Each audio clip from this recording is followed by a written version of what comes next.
Bienvenue sur la chaîne Katina Phuket. Aujourd'hui, émission spéciale si je puis dire. On est entre mecs et je suis avec Loïc qui va nous expliquer sa récente expatriation. On y va, c'est parti, à tout de suite. Sawadee-cap. Sawadee-krap. Salut Loïc. Donc, alors Loïc, on va pas faire de secret, hein, je le connais depuis longtemps, c'est un ami. Alors raconte-nous Loïc, présente-toi d'abord avant d'entrer dans le vif du sujet sur ton expatriation. Est-ce que les gens veulent savoir ton expérience? Donc je m'appelle Loïc, j'ai 42 ans. J'étais restaurateur jusqu'avant de venir en Thaïlande. Et puis me voilà en Thaïlande depuis 2 mois maintenant. Je connaissais déjà la Thaïlande parce que la mère de mon fils est originaire d'ici. Oui, effectivement. Et donc j'ai un fils qui est moitié thaï, moitié français. Où est-ce que tu as rencontré ton ex-copine, on va dire, ton ex-copine thaï? On s'est rencontrés en France. Parce qu'elle a une histoire un peu particulière. Elle est née en Thaïlande, mais elle a grandi en France.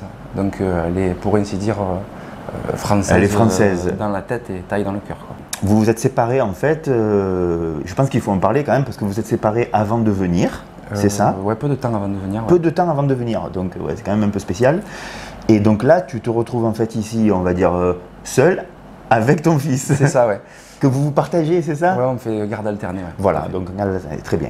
Alors, maintenant qu'on en sait un peu plus sur cette situation familiale un peu spéciale, on va dire. C'est vrai, ouais, c'est vrai.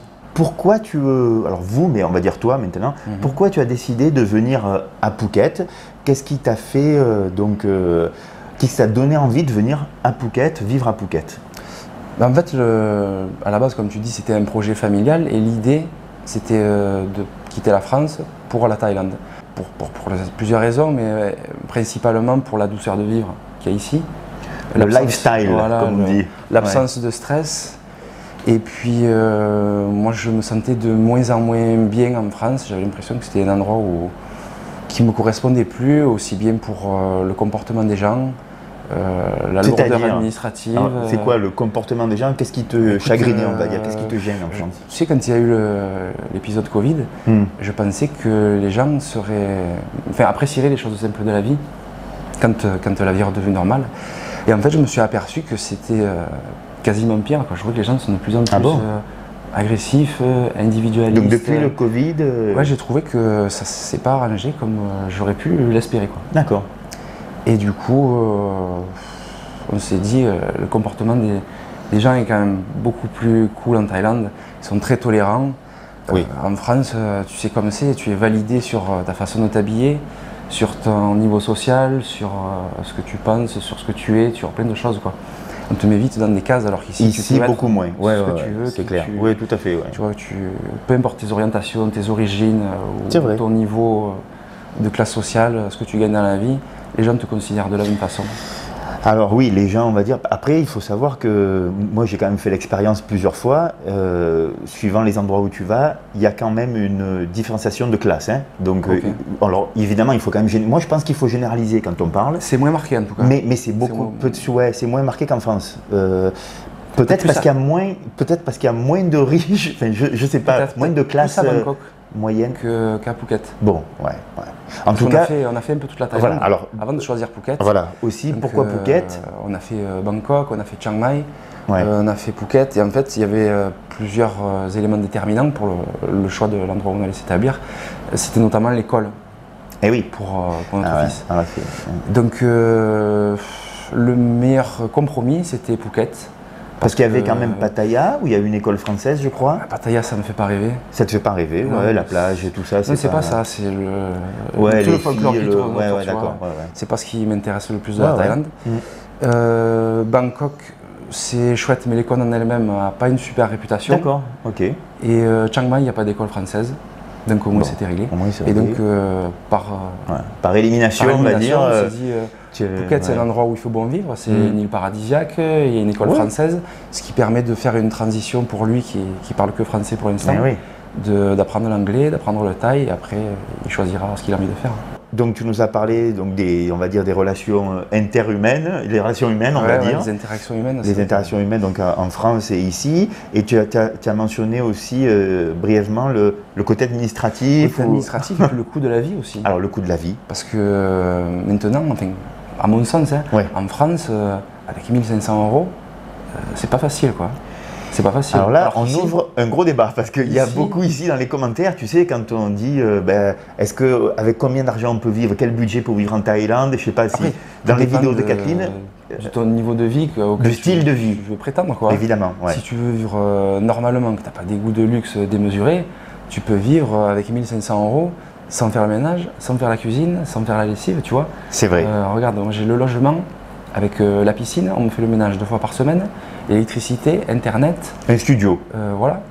Quand je vais au laundry service, je me suis fait copain avec la mamie. Elle me fait le linge, elle me plie le linge. Ouais, j'arrive, je lui donne, c'est cool. le récupérer. Non, mais c'est vrai, c'est vrai. Puis, vrai ça coûte rien, quoi. Mais on dirait pas, mais imagine ton quotidien en France et tu enlèves toutes les corvées du quotidien. Tout de suite, c'est plus pareil. Tu vas plus faire les courses, tu fais plus à manger, plus la vaisselle. Plus le linge, plier, repasser. La vie est plus douce. Donc c'est vrai que déjà tu passes sur un autre concept de vie, sans forcément, sans avoir 3000 € par mois, tu vois. Ah oui, tout à fait. Parce que tu peux vivre comme ça en France aussi. Mais bien sûr, mais tout de suite c'est beaucoup plus cher. Ouais. Donc voilà. Donc le coût de la vie, Je sors pas particulièrement, c'est-à-dire je fréquente ni le salon de massage. Il est sportif, hein, vous avez vu que. Le seul endroit où je vais prendre du bon temps, c'est à la salle de sport. Ouais, super. Donc, sinon, j'aime bien les road trip moto. Ouais. Mais sinon, hormis ça, tu vois, j'ai pas de, gros postes qui me coûtent de l'argent. Exact. Et donc, c'est essentiellement alors, le style, le coût de la vie, les gens. Ouais, et puis, comme on disait, tout ce qui est administratif, les charges sociales, quand j'étais à Marseille, j'avais une pizzeria, tu le sais. Alors voilà, ouais. Parle-nous un peu parce que justement, c'est quand même assez important. Ça devient de plus en plus dur, je trouve, de gagner de l'argent. Alors, c'est pas que pour moi, c'est pour tout le monde pareil. Mais quand tu vois que le coût de l'énergie augmente, le coût des matières premières augmente, les charges sociales ne baissent pas, à un moment donné, la valeur de la monnaie, le bénéfice réduit. Donc 1500, 2000 € avant, c'est plus 2000 € de maintenant. Non, tout à fait, surtout avec l'inflation. Donc à un moment donné, il a fallu se poser les bonnes questions. Est-ce qu'on préfère rester dans la situation dans laquelle on est et s'en plaindre et continuer quand même, comme font beaucoup, ou alors tu prends le taureau par les cornes et tu deviens acteur de ta vie et tu fais des choix qu'il faut assumer par Bravo. J'applaudis. Non, tout à fait. Et puis il faut avoir quand même un certain courage pour le faire quand même. Voilà. C'est ce qu'on nous a dit. Moi, je trouve qu'il faut surtout du courage pour ne rien faire. Question philosophique. Il faut avoir du courage pour se plaindre et rester où on est et pas prendre d'initiative. Je pense que c'est plus simple de faire ça que justement de passer à l'action. Rester dans la même situation, c'est plus facile. C'est peut-être plus ennuyeux, mais c'est plus facile. Enfin, en tout cas, donc vous avez fait le pas et t'es venu. Oui. Tu as pris pas grand-chose au final, en fait. Non, regarde, il y a 2 sacs. Mon sac et celui de Milo. Voilà, il n'y a pas grand-chose. Et j'ai un jeu d'échecs. Un jeu d'échecs, toujours entretenir l'esprit. Et puis j'ai tout vendu en France. J'ai vendu l'appartement, la maison, les motos. Donc c'est vraiment normalement sans retour. Écoute, au moins pour 1 an. Après, on voilà. Alors. Une année scolaire. Voilà, c'est quoi le plan, on va dire? Parce que là, tu te donnes donc, tu me dis… Là, il y a une année scolaire qui est engagée. Voilà. Et à la fin de l'année scolaire, voire même un petit peu avant, parce qu'il faudra quand même prévoir la suite, voir si je reste ici, parce que je m'aperçois que tous les projets que j'avais imaginés professionnels ne sont pas forcément adaptables. C'est-à-dire que quand on est en France, c'est difficile de se projeter sur ce qu'on va faire ici. Il faut être sur place pour sentir les choses, comprendre le contexte, comprendre le marché selon ton domaine. Moi, en tant que restaurateur… Même vivre l'atmosphère, voir comment les gens… Tout est différent, tu vois. Quand je suis arrivé ici, je me suis dit, c'est bon, je vais ouvrir un resto, une pizzeria, ci et là. Oui, c'est faisable. Mais il y en a déjà beaucoup. Le secteur de la restauration, à Phuket, on peut dire qu'il est ultra saturé quand même. À voir, c'est pas ce qui manque. Non, c'est pas ce qui manque. Par contre, c'est vrai que c'est pas ce qui manque. Des restos qui marchent, là c'est la saison basse, mais j'en vois pas beaucoup qui sont pleins. Il y en a, mais c'est difficile. Alors, en fait, tu vas voir, parce que tu es déjà venu en haute saison et je sais pas, et tu as remarqué qu'en haute saison, par contre, même le resto où moi j'estime que c'est pas bon, il est plein. Voilà, tout marche en haute saison, tout marche. C'est vraiment très saisonnier. Alors à Phuket, ça marche et par dans les villes, je trouve, parce que par remplissage, c'est-à-dire que quand les meilleurs établissements sont pleins, c'est ceux qui sont moins bien qui vont se remplir, et ainsi de suite. Okay, ouais. C'est-à-dire que c'est un peu, tu vois, les vases communicants, oui, celui-là est plein, oui, c'est vrai. Au final, tout le monde se retrouve à Après, gagner. quand on est touriste, on va dans un resto, on ne sait pas si c'est bon ou pas bon. Bon, maintenant, il y a TripAdvisor, on peut regarder. Tu vas là où tu te trouves, bien souvent. Mais on va là où se trouve en général. Et puis c'est tellement facile de manger ici. Voilà, après, on ne peut pas dire que c'est vraiment dégueulasse. Tu peux manger à n'importe quelle heure. Tout à fait. Des saucisses, des poissons grillés. Oui, bon, après, il faut avoir l'estomac un peu bien accroché, parce qu'il faut tenter. Il faut vivre à la Thaï. Si tu es en Thaïlande, c'est pas pour manger.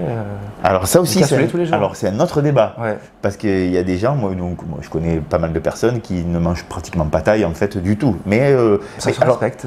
Voilà. C'est un peu dommage, tu vois. Parce que c'est dommage parce que moi je trouve que la nourriture thaï est excellente. Mais après ça, c'est chacun voit. Voilà, c'est les goûts et les couleurs. Ses goûts, ouais. Mais après, il y a le côté un peu économique aussi. Si tu manges thaï, ça coûte rien. Exactement. Si tu veux manger ne serait-ce que un jambon beurre, ah ben tout de suite c'est plus cher. Tu le payes quoi. Tout à fait. Moi, ça me manque pas, tu vois, de pas manger français. Alors attends, ça fait 2 mois qu'il est là. Ça me manque pas. Attends d'avoir passé tous les repas. Ouais, pour l'instant, ouais, c'est vrai. Attends de voir après d'ici quelques mois. J'ai mangé un tiramisu. Ah, oui, quand on a mangé ensemble et tu as pris un tiramisu, ouais. Et une pizza.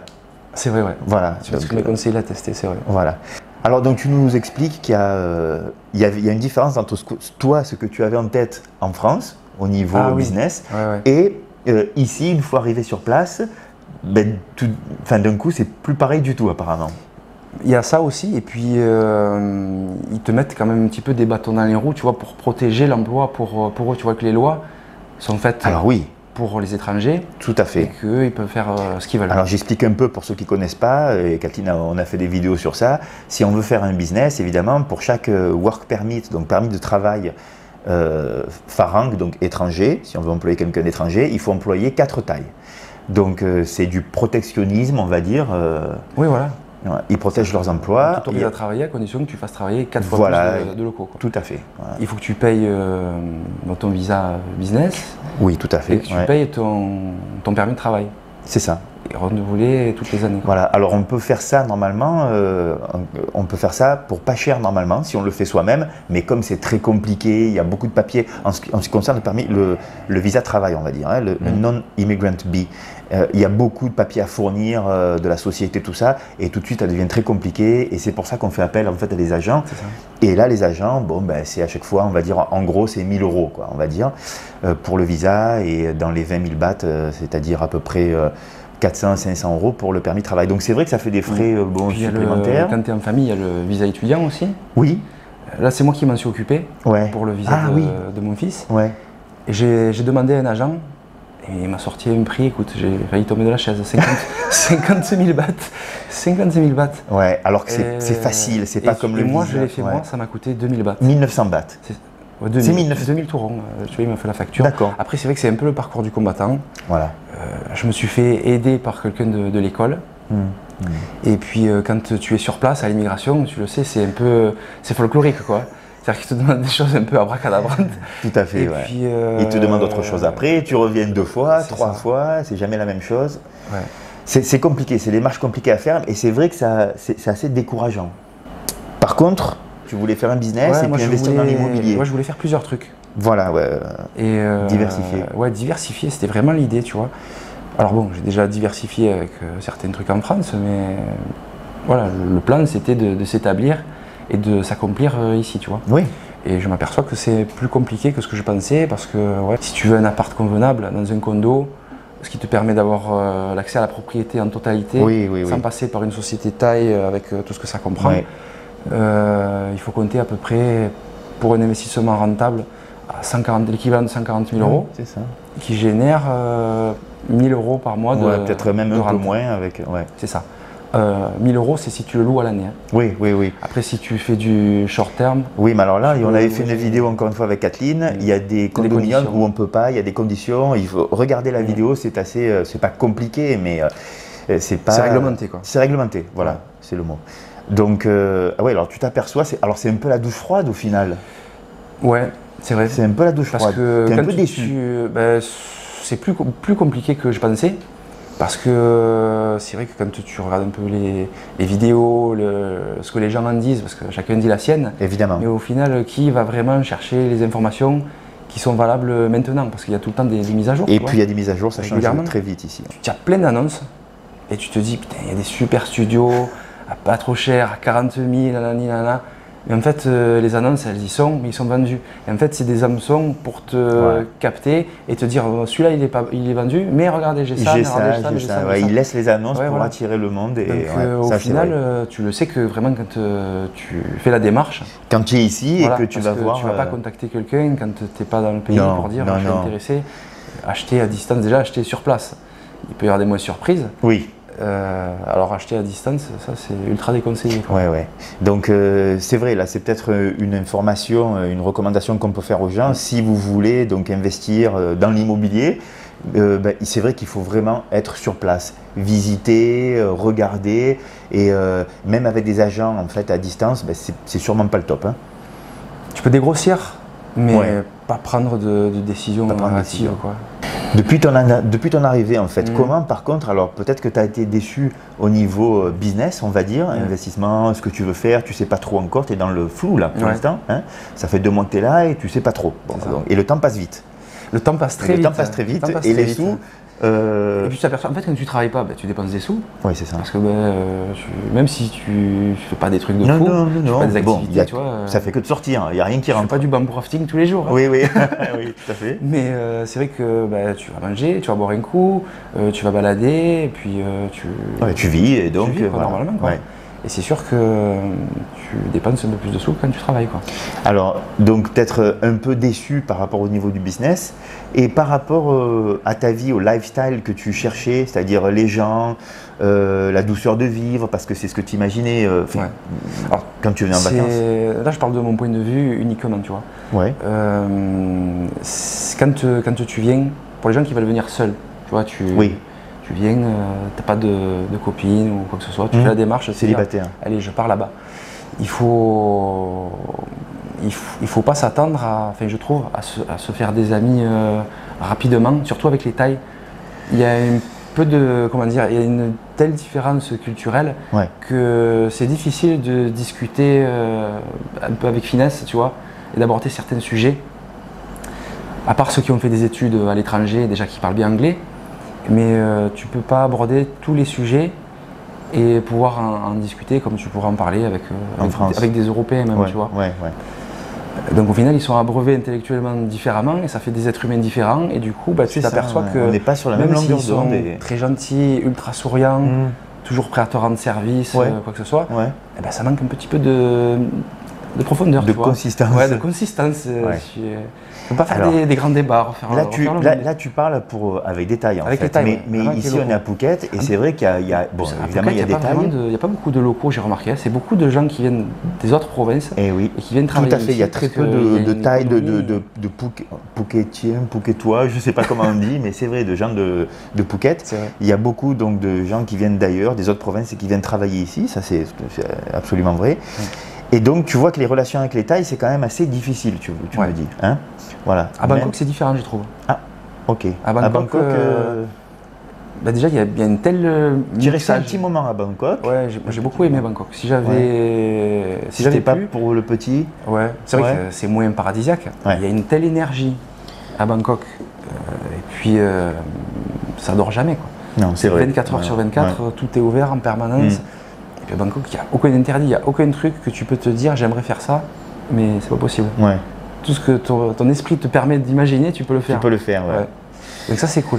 Et au niveau, et ici, donc au niveau, je sais pas, alors ici il y a des Russes, hein, donc tu as vu des Russes, tu as vu des Anglais. Alors en fait, il faut quand même dire que tu n'es pas un mec qui va aller au bar, quoi. Donc, ni les bars, ni les salons de massage. Voilà. Donc c'est sûr que tu rencontres les gens à la salle de sport pratiquement ou dans le café. Tu m'as dit, il m'a raconté 2 histoires avec le voilà. C'est vrai qu'après c'est assez réduit en fait. Si tu sors pas et que forcément. Après à la plage, tu peux rencontrer un peu des gens. Mais bon, là c'est la saison des pluies, donc il ne fait pas beau tous les jours. Donc la plage c'est assez réduit, c'est limité. Et alors, est-ce que donc les relations avec les phalanges, comme on dit les blancs, enfin les étrangers. J'ai pas eu beaucoup de relations avec les Français en tout cas. Non, c'est vrai, j'en ai pas beaucoup croisé pour l'instant. Et puis j'ai pas fait la démarche non plus de me rapprocher, tu vois, l'Alliance française ou oui, il y a ça aussi. Il y a des groupes sur Facebook. Oui, il y a des groupes, bien sûr. J'ai pas fait cette démarche. Tu n'as pas posté, voilà, je suis libre la semaine, qui c'est qui veut boire un coup ou quoi, voilà. Bon. Non, je préfère faire les choses naturellement, tu vois. Tout à fait. Après, ça se fait, bien sûr, ça se fait pas. Je l'ai booké, c'est pas grave. Ouais, d'accord. Okay. Et donc, quand on vient en Thaïlande et tout ça, on pense aussi aux filles. Et alors maintenant que toi, tu es célibataire, est-ce que ça a tilté, tu t'es dit, bah, allez, je vais essayer des nanas thaï, je vais voir un peu ce que ça donne. Est-ce que tu as l'envie, est-ce qu'elles te plaisent? Est-ce que, par exemple, moi, c'est pas mon dada, physiquement, je préfère les Russes. Ouais, je vois ce que tu veux dire. Écoute, bah, déjà, moi, dans mon cas perso, j'ai passé quasiment 10 ans avec visuellement une femme thaï, tu vois. Ouais, exactement. Et puis, moi, je la trouve très belle. Ouais. Mais c'est sûr que je suis pas venu pour l'exotisme des filles, tu vois. Ouais. Contrairement à certains non, c'est sûr, voilà, qui peuvent venir pour ça aussi. Je suis pas venu chercher ça. Non, c'est vraiment pas, ouais. Et puis, comme je te disais, après le côté, si tu veux une vraie relation, il y a le côté intellectuel, quoi. Ouais. Parce que, où là, pour l'instant, il n'y a rien qui t'a impressionné, quoi. Non. Voilà. Non. Après, encore une fois, je pense que t'as pas fréquenté les milieux qu'il fallait. Je pense que si tu vas, déjà si tu vas à Phuket Town, moi alors je parle de Phuket. Mais j'y vais souvent à Phuket Town. À Phuket Town, il y a les. Alors, tu t'es aperçu de quoi peut-être? Si tu as fréquenté ces bars là-bas, ces petits clubs. Ce que j'aime bien à clubs. Phuket Town, c'est qu'il y a pas mal de cafés-concerts. Ouais. Et c'est vrai que là, pour le coup, il y a beaucoup d'étrangers. Ouais. Et puis, tu peux facilement discuter avec les gens.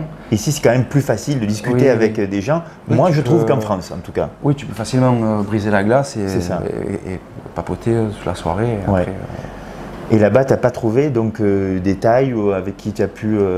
Non. Après, je trouve que souvent, avec les Thaïs, je veux faire une généralité, c'est pas bien, mais souvent les relations avec les Thaïs, c'est biaisé par le fait que tu es blanc et que tu as un porte-monnaie sur pattes, tu vois. Donc même si elles sont gentilles et tout, blablabla, tu sens que c'est un petit côté intéressé et que, enfin moi ça me… C'est ton feeling. Ouais, voilà, c'est mon feeling, c'est ce que et j'ai envie d'être apprécié pour ce que je suis, pas ce que je représente, tu vois. Alors, voilà, alors moi j'ai aussi, alors ça fait plus longtemps que je suis là, j'ai pas fréquenté de Thaï, mais par contre j'ai été dans plusieurs milieux différents. Et ce que je peux dire, alors encore une fois c'est mon expérience, c'est vrai que quand on marche dans la rue, bon il y a les filles des salons de massage qui font, qui nous crient dessus, enfin qui t'interpellent. Voilà, qui interpellent, massage, tout ça. Donc quand on va dans des bars, bon ben elles viennent et tout ça, c'est leur boulot. Mais moi j'ai l'expérience que quand j'étais à Phuket Town, dans des restos un peu plus… Oui, ça se fait pas. Alors par contre là-bas, même pas, je me fais calculer. Ouais, c'est-à-dire qu'il n'y a pas une taille qui me regarde. Je ne suis pas leur style du tout. On n'est pas leur style. Je pense qu'elles ne s'intéressent pas à nous en se disant, elles n'ont pas des étoiles dans les yeux, tu vois. Moi, je ne crois pas non plus. Voilà. Le pharaon, qu'est-ce qu'il est beau. Voilà. Ça peut arriver, hein. Oui, bien sûr, tout peut arriver. Il y a des histoires qui prouvent le contraire. Oui. D'une manière générale, c'est vrai qu'on n'est pas dans les standards de beauté. Non. Des Thaïlandaises, quoi. Tout à fait. Je trouve, en tout cas. Oui, ça, on en a parlé avec Adeline et tout ça, on en a déjà discuté dans certaines vidéos. Et donc, moi, je pense que c'est ces nanas-là qui sont peut-être le plus intéressants. Ouais. Donc, c'est un peu dommage, quoi. Après, il faut, je sais pas, peut-être qu'il faut s'y prendre mieux. Voilà, alors s'il y a des gens qui savent donc brancher ou accoster… Il faut connaître les codes aussi, parce que les codes sont différents ici. Hein. D'accord. Bon, en tout cas, donc niveau avec les femmes, donc t'as pas, en fait, pour l'instant, t'as pas exploré le sujet. Non, du tout, non. Ouais. J'en ressens pas le besoin particulièrement, tu vois. Pas encore. C'est pas une priorité, tu vois. D'abord, j'ai besoin de stabilité, de savoir où tu vas. Les choses.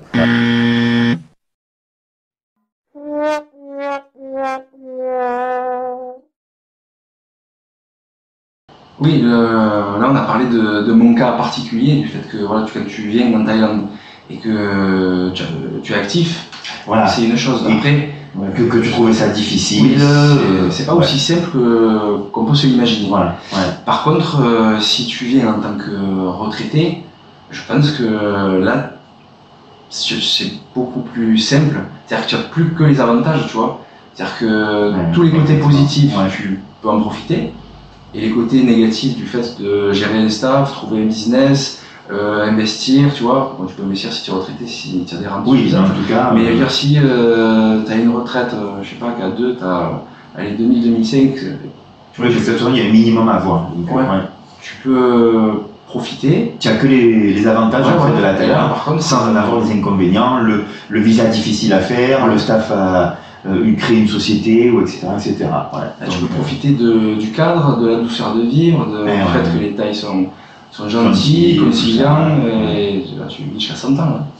Et, et donc, alors en fait, toi, tu sais pas trop si tu vas rester, si tu... Pour l'instant, non. Pour l'instant, tu es vraiment dans le doute. Je dis, il faut que le projet ait du sens, il faut avoir une vision long terme, il faut un objectif. Tu veux pas rester à tout prix non plus. Non, il faut pas rester pour rester, quoi. Il faut que ça ait du sens. Que ça ait du sens. Mais je crois qu'on a tout dit. Une chose à faire peut-être, c'est réinterviewer Loïc dans 8-6 mois pour savoir s'il est resté, s'il n'est pas resté, s'il a trouvé un sens à sa vie à Phuket, un business, s'il a envie de rester ou pas. Et je pense que ça peut être une vidéo sympa à faire. Donc, voir l'évolution, exactement. Et donc, je te dis merci. On se donne rendez-vous donc dans 6-8 mois à peu près, c'est un truc comme ça. Voilà, pour une nouvelle vidéo. En tout cas, merci à vous. N'oubliez pas, évidemment, on s'abonne à la chaîne Kapina Phuket. J'espère que cette vidéo vous aura plu, que ça aidera certains d'entre vous. N'hésitez pas à la partager, la faire tourner sur les réseaux sociaux. En attendant, je vous dis passez une bonne semaine et à la semaine prochaine sur Kapina Phuket. Il y a le manque d'entrain, mais... non, mais je ne peux pas faire. Et à la semaine prochaine sur Kapina Phuket. Sur Kapina Phuket. Merci, à bientôt, salut Louis. Ciao Sergio.